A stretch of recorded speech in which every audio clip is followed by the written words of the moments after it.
I have a friend, a very enlightened woman. She's a Catholic convert, but a very enlightened Catholic. And in her bathroom, she has on the pipe that connects the tank with the toilet seat a little framed picture of an eye.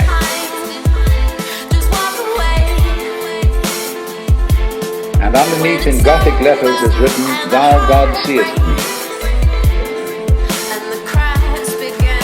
Everywhere is this eye watching, and judging you. So that you always feel you're never really by yourself. But the old gentleman is observing you and writing notes in his black book.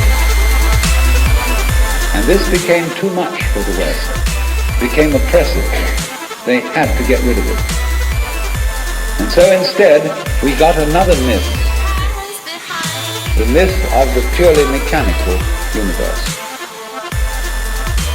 This was invented at the end of the 18th century. It became increasingly fashionable throughout the course of the 19th century and well into the 20th century, so that it is today's common sense.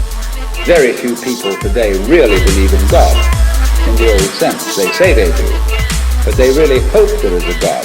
They don't really have faith in God. They fervently wish that there was one and feel that they ought to believe that there is. But the idea of the universe being ruled by that marvelous old gentleman is no longer plausible. It isn't the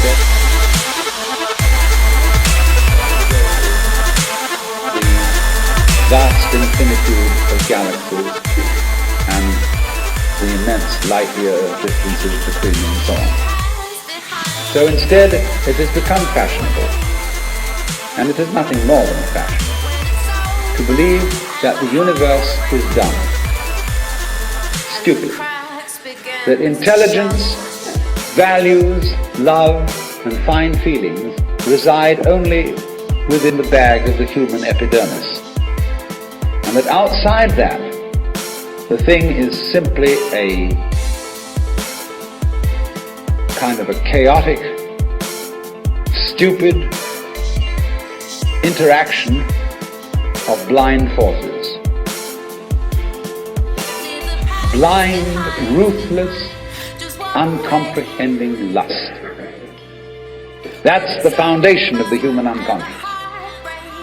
And similarly to thinkers like of the 19th century, like Ernst Haeckel, even Darwin, T.H. Huxley, and so on, there was this notion that at the root of being is an energy. And this energy is blind. This energy is just energy. And it's utterly and totally stupid. And our intelligence is an unfortunate accident. By some weird freak of evolution, we came to be these feeling and rational beings, more or less rational. And this is a ghastly mistake, because here we are in a universe that has nothing in common with us, doesn't share our feelings, has no real interest in us. We're just a sort of cosmic fluke.